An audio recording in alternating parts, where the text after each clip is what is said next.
You begin with an assumption you rarely question, the belief that what you know is grounded in certainty. You rely on perception, memory, and reasoning as if their reliability is self-evident. Yet if you look closely, you notice that this confidence is inherited rather than examined.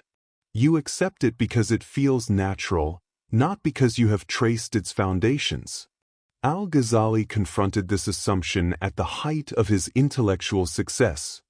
He realized that the mind easily confuses consistency with truth and familiarity with certainty.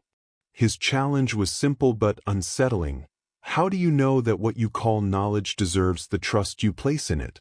You begin to see that certainty may not be the starting point you assumed. Al-Ghazali lived in a world filled with scholars who believed reason could secure truth.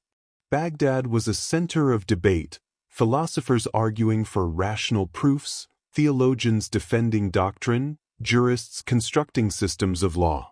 Each group trusted its method, convinced that rigorous argument was enough to guarantee understanding. But Al-Ghazali noticed something more fundamental. All these claims depended on a mind that assumed its own clarity. If the instrument of knowing was unexamined, how trustworthy were its conclusions? You begin to sense that the search for certainty must begin before any doctrine or argument. Al-Ghazali reached a moment when the reliability of every form of knowledge became questionable. Sensory knowledge could deceive. Rational arguments could be constructed from faulty assumptions. Even theological claims rested on interpretations vulnerable to human error. The problem was not with the content of knowledge, but with the structure of knowing. He saw that the mind often accepts ideas because they feel stable, not because they have been proven. Repetition creates the illusion of truth. Habit gives the sense of certainty. You notice that much of what you rely on has never been tested at its roots. And you realize that if the tools of knowing can be doubted, the search must move inward. You assume the mind can evaluate itself with the same clarity that it uses to analyze external objects. But when you try to observe your own thoughts, you discover that the observer and the observed are not separate. The act of examining the mind alters what you find. Al-Ghazali recognized this instability. He observed that the mind can judge external matters with a degree of detachment, but when it turns inward, its conclusions become entangled with its habits, fears, and assumptions. The mind becomes both investigator and subject. Its judgments lose objectivity. You begin to see the difficulty. Self-knowledge requires an observer who is stable, yet the observer is involved in everything it examines. If awareness tries to examine itself, the process becomes circular. You cannot step outside yourself to achieve a perfectly objective view. This realization does not lead to despair, it leads to precision. It reveals that the mind must be clarified before its conclusions can be trusted. The problem is not the absence of truth but the noise that distorts it. You start to understand that the question is not whether the mind can know, but whether the mind can know itself without interference. Reason is powerful in analyzing systems, constructing arguments, and identifying contradictions. But it operates through inferences built on assumptions. Al-Ghazali noted that reason cannot justify its own foundation. It can compare, deduce, and predict, but it cannot guarantee the accuracy of the starting premises it relies on. You notice this in your own thinking. Every argument you trust begins with certain principles you never established. You assume your senses are reliable. You assume logical structures reflect reality. You assume your memories provide accurate accounts. None of these assumptions can be proven purely through reasoning, because reasoning depends on them. Al-Ghazali saw the risk.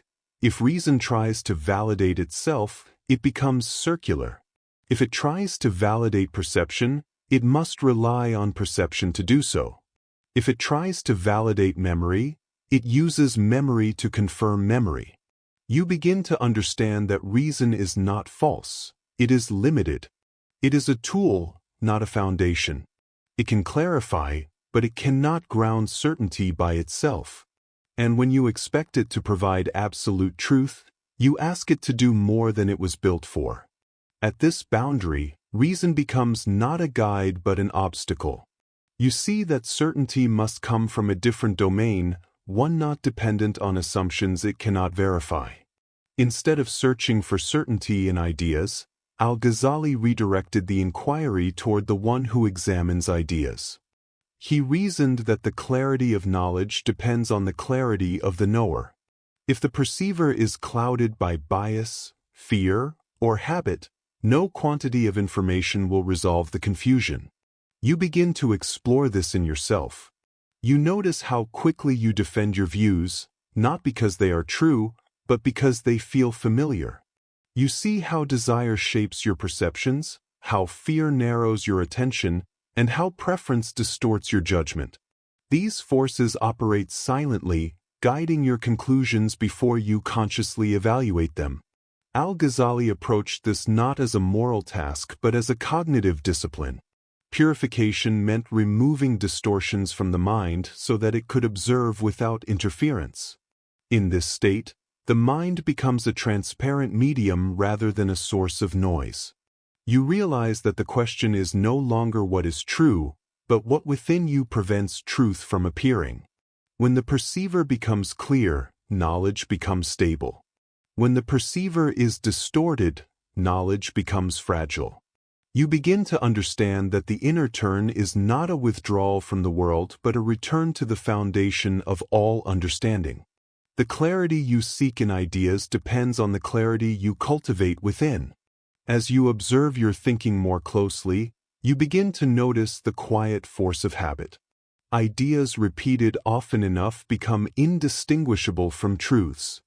Patterns of thought feel natural simply because they are familiar.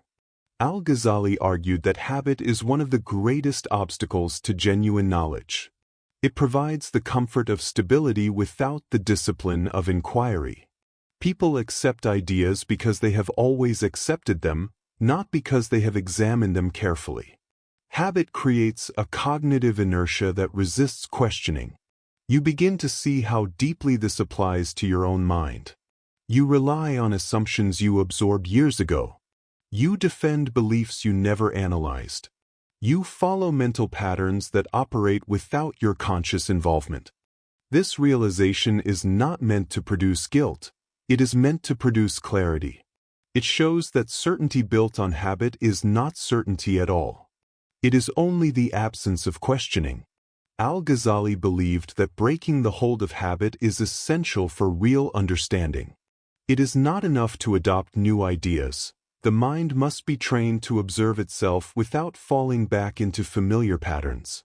You see that the challenge is not to gather more information but to remove the veil of habit that covers the mind.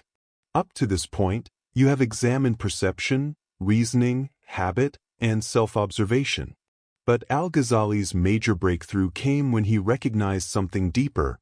Behind all thoughts, perceptions, and judgments, there is an observing awareness that does not depend on them.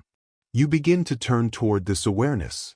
You notice that thoughts come and go, yet something observes them. Perceptions shift from moment to moment, yet something registers the shift. Even doubt appears and disappears, but something notices that movement. Al-Ghazali realized that certainty arises not from the structures of thought, but from this deeper awareness. It is not created by the mind. It is what allows the mind to operate. It does not change with circumstances, moods, or beliefs. It is the stable point from which all inquiry becomes possible. You begin to recognize this in yourself. You see that awareness is not an object you can observe, because it is the condition that makes observation possible. It cannot be captured by thought, because it is prior to thought. It is not a concept, it is the ground in which all concepts appear. This realization shifts the direction of the search. You are no longer trying to build certainty from arguments. You are seeing that certainty arises when awareness is noticed directly. The search for truth becomes the recognition of the ever-present observer that has been active in every moment but rarely acknowledged. This is where understanding begins, not with new ideas, but with seeing the one who sees. Once Al-Ghazali recognized awareness as the foundation of certainty, he did not reject reason. Instead, he repositioned it. Reason becomes trustworthy only when grounded in the clarity of awareness. It becomes a servant rather than a master. You begin to understand the shift. When awareness sees clearly, reason functions effectively. It evaluates evidence, organizes ideas, and corrects errors. But when awareness is clouded by bias, desire, or habit, reason becomes a tool for justifying confusion rather than resolving it. Al-Ghazali saw that true knowledge requires both clarity of awareness and disciplined reasoning.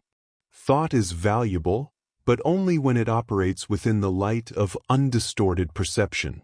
When thought claims authority over awareness, it becomes constrained by its own assumptions. You start to see how this applies to your own life. When you try to force certainty through analysis alone, you become trapped in endless arguments.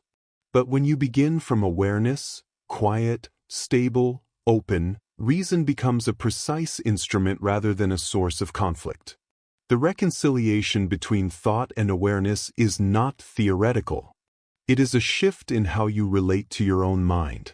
Thought no longer tries to lead, it follows. It no longer tries to provide certainty, it clarifies what awareness already sees. You begin to recognize that understanding is not created by thought but refined by it.